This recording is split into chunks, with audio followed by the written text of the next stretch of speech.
Welcome to another episode of the Brock Morris Podcast. If you guys could see, or I guess best way I can explain this is that I literally have my laptop on top of my suitcase, and that's how I'm propping up my MacBook for a camera. I don't have any microphone. All I have is my MacBook. I'm using the MacBook audio, and you're on top of a suitcase. So hopefully, this video or podcast can turn out okay. It's not the best, but hopefully, God willing, down the line, it can grow into something better. Um, I've been wanting to make this episode for a very long time, and it's something that I ponder a lot about. It's something that I'm very passionate about. It's something that I did, but it took me a while to get to where I'm at. This is the story in the podcast about how I bought a duplex at 22 years old. Granted, me buying a duplex at 22 years old is not a flex because what I used was the VA loan. So I didn't have to pay any down payment. I didn't have to save up a bunch of money for a down payment.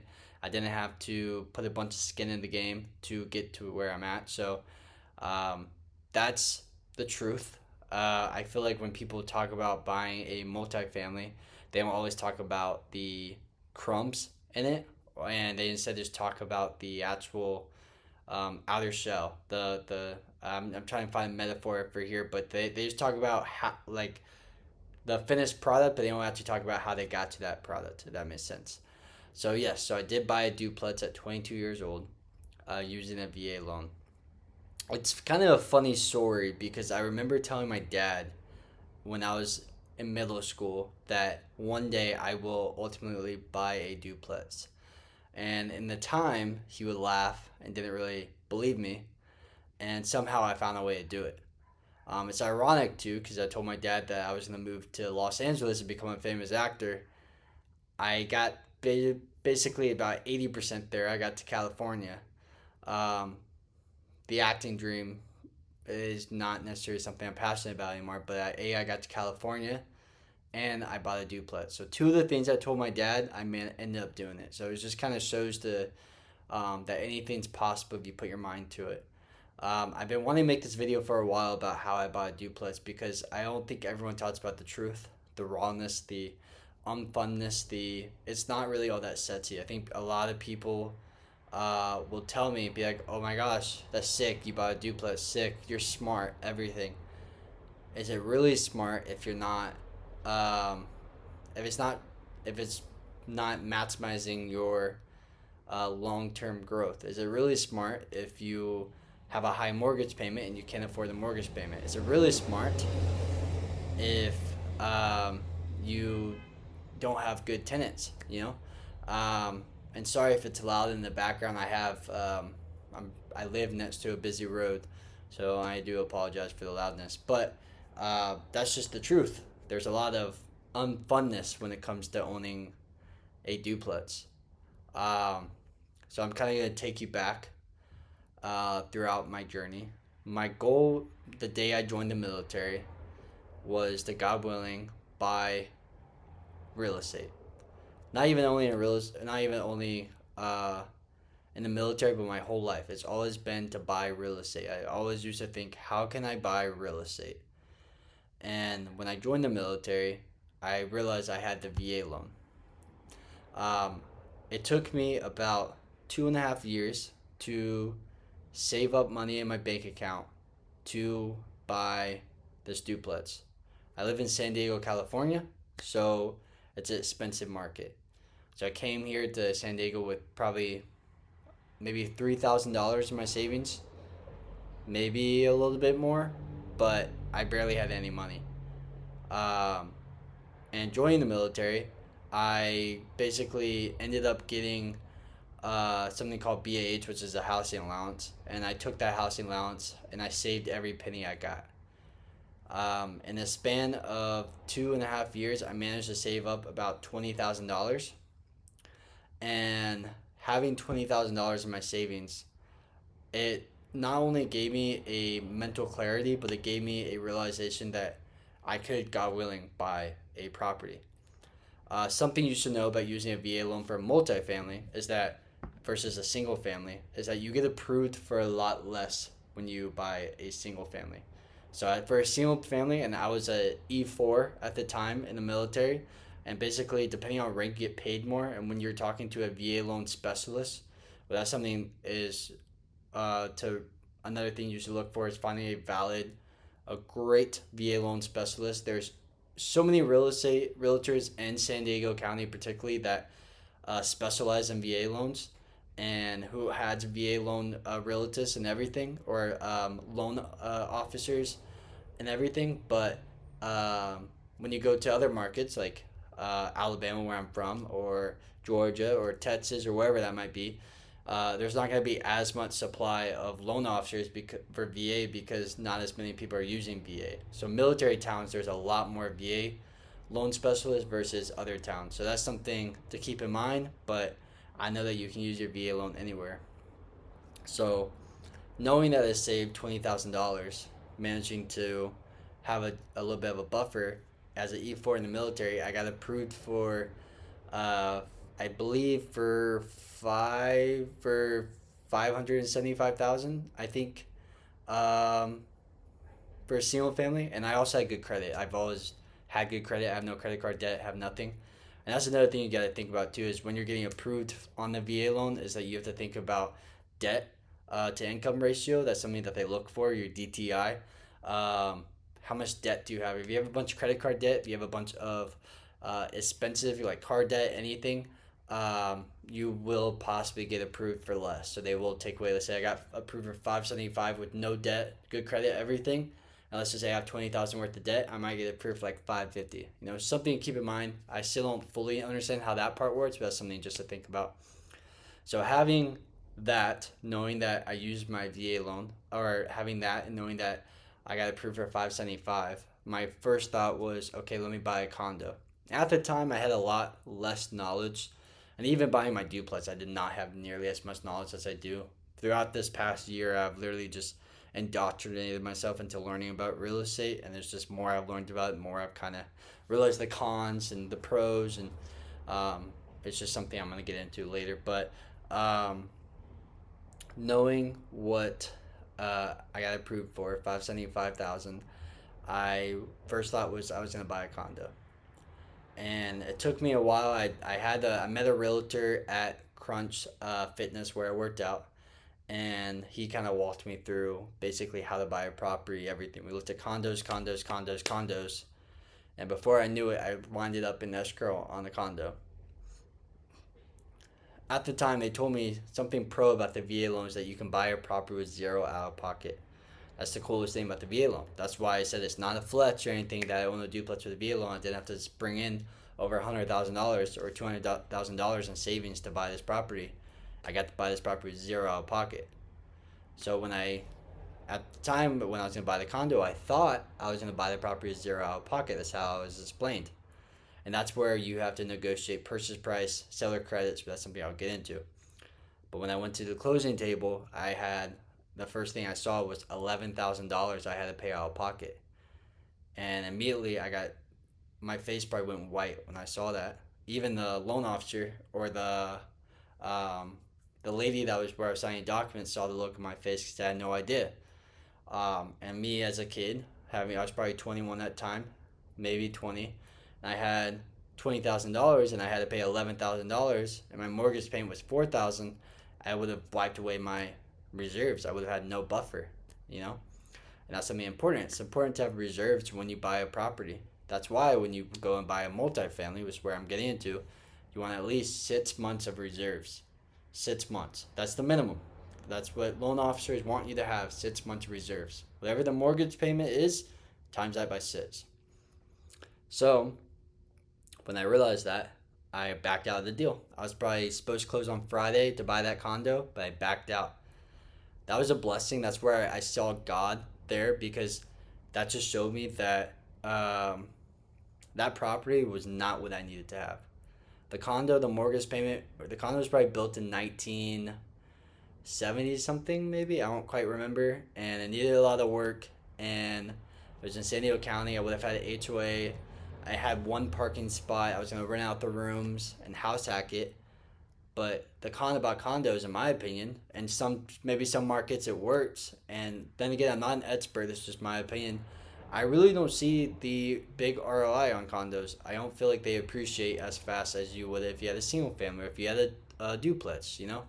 Um, and San Diego is such an appreciative market where I don't see a condo appreciating as much, and I don't really see the big ROI if I have a $500 HOA I have to worry about every month. So I remember backing out, and I just felt like gutted. I was so sad. I was so excited by that condo. I was so everything, and I backed out, and I went on and I saved a little bit more money, saved, and I saved everything I had, and then I think by then I had about 25, maybe almost $30,000 worth of savings. And then I learned about multifamily, and I didn't even like think that I could with the VA loan, but I learned about it, and I realized I could buy 1 to 4 units using a VA loan, zero out of pocket.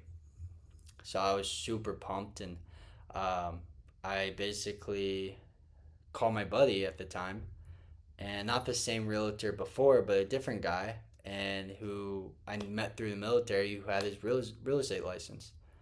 Um, and that guy is dope because he fought tooth and nail to make sure I got the right deal. But he basically, long story short, he um, got his real estate license, and I basically trusted him. He had another guy named Justin, who was the loan officer, and basically the loan officer owned a multifamily in San Diego County. And the reason why I recommend you work with someone that has experience, that understands the rental market, understands, is because they're going to further guide you. They're going to help you make sure that you buy the right deal. And something that was cool about him is he would send cash breakdowns of properties. If the property would cash flow, if the property wouldn't, he would tell me, can the property cash flow? And cash flow is always important in real estate because um, without cash, you don't really have a lot of ability to fix up your property. If something goes out, something doesn't work, you losing money. Um, so I trusted him, and I called him, and him and I, whatever, he started sending me deals and stuff like that. I got approved for, I think I got approved for 790, maybe I don't remember what I got approved for, but I got approved. I found this property. I think it was listed for 680, maybe 700,000, and it was a duplex, 1 unit on the bottom, 1 unit on top. Um, I saw this property, and immediately I was super pumped. I was ecstatic. And here's the truth: I saw it. I was so excited. Where the first property I saw as a duplex, I immediately went, okay, put an offer. And keep in mind, I looked at so many properties before when I wasn't in the market for a duplex. I was looking for condos, single families if I could get one. I almost went in escrow on several different properties, but a lot of them fell through. I put in offers; those didn't work out. So it wasn't the first deal I saw, but the first deal after a while when I took a break from looking at properties. I saw this one, and immediately I was like, okay, this is it. So I got into the market. All right, so I got an escrow. I paid my EMD, and EMD is your earnest money deposit. And normally it's really high, but you can negotiate at EMD. EMD is basically your good faith. It's basically your skin in the game to say, oh yeah, this guy's a serious buyer. So I paid my EMD, and you normally get your EMD back at the end of closing. And then I went through escrow, and throughout the whole escrow process, I, didn't really know a whole lot. I was still kind of, having false knowledge, but I was so pumped. I was so excited. So I was going through escrow, um, and James, my realtor, something really dope about the VA loan is that you can use seller credits. And one of the dopest thing about seller credits is that you can basically use it to pay off card debt. You can pay off any debt that you have. You can use it to renovate the place. You can use it to, um, yeah. I mean, that's pretty much most majority of it. And I bought this property. It didn't have a washer and dryer in it. It had outdated kitchens. Um, didn't have didn't have a lot of stuff. Didn't have had the old light fixtures. Um, it had all types of just thing like old outdated things because this property is built in 1970 something. So we negotiated $30,000 worth of seller credits. And through that, I was able to buy this property with very little out of pocket. I did have to pay $7,000 out of pocket because I needed to drop my interest rate a point, and so that way I could be approved for this loan. And that's something I don't fully understand, but that's just something I had to do. So I had to pay some money out of pocket to be approved for this loan. But I managed to get all those credits and everything. And with all those credits, Justin, James, the loan officer, um, who had experience with rentals, he also had experience with contractors. So he came in and we walked the unit and told him everything that we wanted to accomplish with our budget. And it was cool because it was my first time picking out a washer and dryer, picking out a refrigerator, picking out a stove, and then I had a shower doors and stuff like that, and it was really cool. And then when I went through appraisal, I got, and this was before all the renovations. I the property appraised for 790,000. And but I bought the property on closing date. Once you had all the everything added, I bought the property for 770,000. So going into the deal, I walked away with $20,000 worth of equity. Now the cool thing about that, about having equity already in the game, and I'm still building equity. On September 19th is when I closed on this property. I was 21 years old, about 5 days away from my birthday. Uh, 5 days away from my birthday. My birthday is September 24th. I closed on September 19th at 21 years old. I did that because I want to say I bought this property at 21 years old. Um, it was cool because I have equity and I'm continuing building equity. And later down the line, if I wanted to, I could refinance that, use my equity, and open up my VA loan again, or I could pull out the HELOC and use that as a home line of credit and basically use it to buy another property. I have options. But yeah, I closed. I got my keys, everything. And then I had to go into renting out the bottom unit. Because the bottom unit was vacant, top unit was vacant. They went in, they did all their renovations. Renovations were done, great.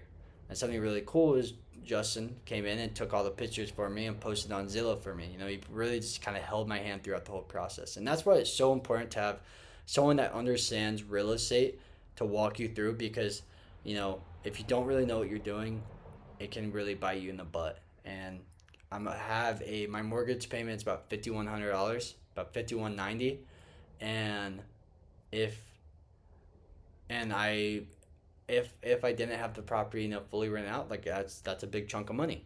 That's why it's so important to have reserves. That's why I have the savings that I have, is so that way if God forbid something were to happen, like where I have a big overhead or there's a big repair or something's going wrong with this property, I have it.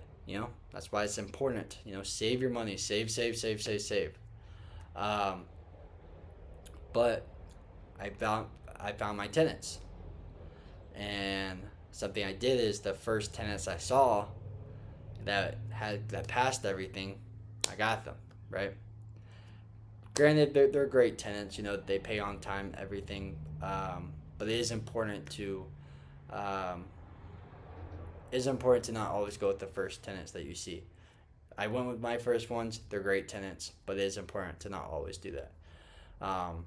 But I did that. Got my tenants, and everything else has just been smooth. But here's the truth that people don't tell you is throughout this first year, I've had to constantly pay things out of pocket.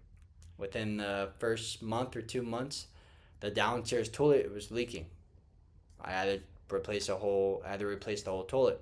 That was about $700. Another thing is my tenant's tub. It was clogged up. I had to pay $300 to unclog the tub. Outside the property, it was really weird. There was a lot of feces coming out of the property. There's an outside drain, and a lot of it's coming out, which is crazy. But don't worry, I got it inspected. Everything's cleared. Everything's good. But I had to pay that out of pocket. So that's the truth when owning a property, is you have constant expenses that you're gonna have. It's like a business. If you think your property like your business, it's your baby. It's your business. You gotta take care of the business. and I've constantly had to put money into this property to fix it up. Boom, boom, boom, boom, boom. Like just now, I have there's window screens that was broken outside. I got them replaced. I have uh, other screens on the property that keeps like insets out and stuff like that. They're broken. I'm trying to get them replaced. I have lawn care that comes. I have um, so many expenses that I pay for this property. It's To me, it's worth it, because the way I know it's worth it is because I know that in 30 years from now, when God willing this property is paid off, I will this property I bought this property for 770,000. Let's just say it appraises, God willing, 10%. By the time I am 30 years from now, that's a pretty good jump. Maybe 20%. Hopefully this property will be worth $1 million by the time I am, God willing, 65 years old. And you can either sell it and give it to your kids. World's your oyster. But and I know that this won't be the only property I have by the time I'm 65 years old. God willing, I have many, many more. But that's the truth. There's a lot of cons with owning a property, and I think people see the sexiness. Oh my gosh, cash flow, everything, but it's not always sunshine and rainbows. Um, Other thing you have to think about is location. Like I said, this was probably the first property I saw. Immediately, I bounced at it. I didn't think too hard about location. Location, location, location. That's all you will hear. And this property isn't in the best location. I'm not gonna lie. It's not in the top, location. It's on a busy street too, and that's another thing. Some people don't want to live next to a busy street. But I think the mindset you need to have as a consumer is, would you live here? Would you live here? And I think going back at it, would I have bought this property again? Maybe, yeah. But I think I probably would have offered less on the purchase amount, because I was young and I didn't really know a lot. Probably would have offered a little bit less. I would have tried to get the credits as well, and I probably would have been more picky. I probably would have had more things to think about. And James told me all this. My realtor told me all this. My loan officer told me all this. Um, but at the end of the day, it was my decision, and I made the decision that I felt. And I know God has me here because God had a plan, and I know He wanted me to have this experience. But within this past year, I've gotten so much experience. I've gotten customer service experience, property management experience. I learned how to take care of, this is like my business. This is my business. I learned how to, if I want to continue buying properties, which I do, I want to continue buying properties. There's so much I've learned. And that's the thing you kind of have to think about is it worth it or is it not? Some people might do this and realize, oh, this isn't for me. And that's perfect. That's okay if it's not for you. Or some people might do this and be like, oh yeah, I love this. That's great. Keep going at it. And this is something I love. I'm passionate about real estate. I want to continue buying real estate. But there's so many cons when it comes to it. Like you're talking about putting, let's just say, a $60,000 down payment on a property to make what, $300 cash flow maybe if you're lucky, like $400. But the reason why I'm so passionate about it is because I think I'm very much a long-term thinker, which is a pro and a con. The con about you're not always saying in the moment. The pro about it is that when you're thinking long-term, you see the vision. And I see the vision for my life, and when I picture my life at 65 or 40 or 50 or even 30, it's drastically different than when my life right now at 22 years old. I see this property 20 years from now almost paid off with several $100,000 worth of equity, with appreciation, with God willing, a little bit of cash flow. Um, that's what I see. In the moment right now, it's not sunshine and rainbows. There's a lot of money I gotta put in it, and I'm always going to have to eventually down the road, and 10 years from now or whatever it might be, I'm gonna have to replace the roof. I'm gonna have to replace the water heaters. I'm gonna have to replace, X, Y, and Z. But that's just part of it. That's part of the game. It's what you sign up for. But if you can just get yourself into the long-term mindset and understand that real estate isn't passive, it's work, and if you can think long-term, it's going to set you apart a lot better. But the notes that if I had to drag this all down into just a little segment about buying a property is Most importantly, I'm going to try to take this in order. Find a great realtor. A realtor that understands investing, that understands the VA, that understands, the military if you're buying a property with the VA loan. Second, to accommodate that is a loan officer. Loan officer with the VA, get it pre-approved, understand what you qualify for, understand what's going to help you qualify for more, what's going to, what is your goal out of owning this property. If your goal is just buy a single family just to live in it, that's great.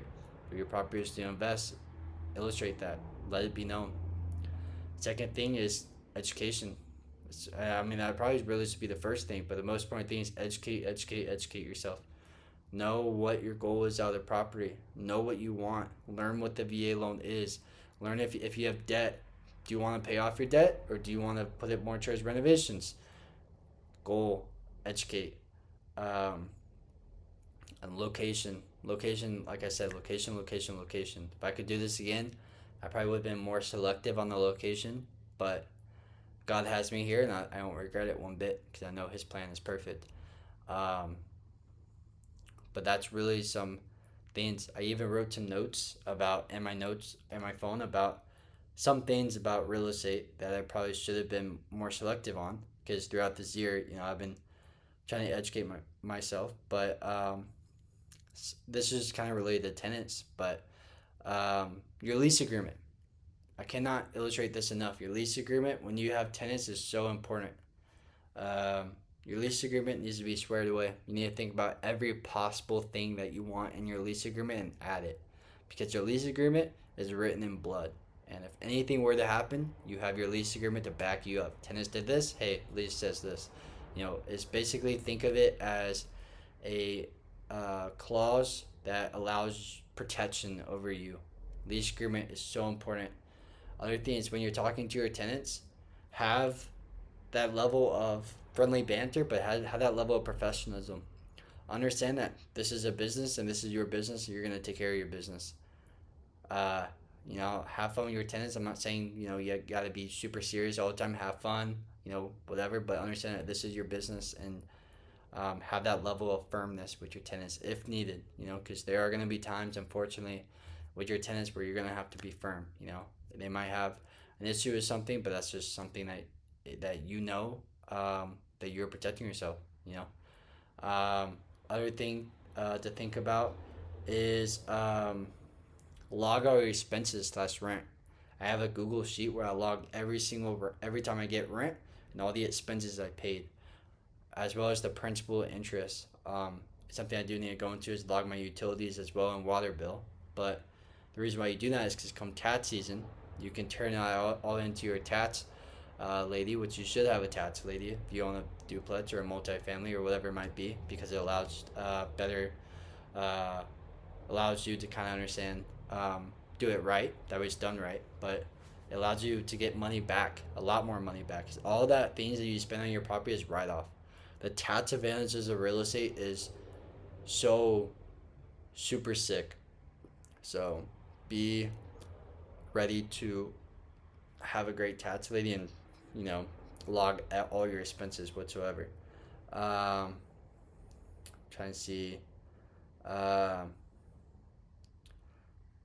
Yeah, that's really the key things I have so far. But um, yeah, real estate, all in all, it's just been such an amazing experience for me, and I want to continue buying properties. But I basically told y'all everything. Sorry that if this episode was just all over the place, but I really wanted to make this video for a long time. But thank you guys for watching this episode. If you managed to say it all the way through, you are incredible. Please follow. Please rate this podcast 5 stars. And hit that subscribe button if you're on my YouTube. Follow me if you're on Spotify or Apple Podcasts. And thank you guys for watching. You guys are incredible.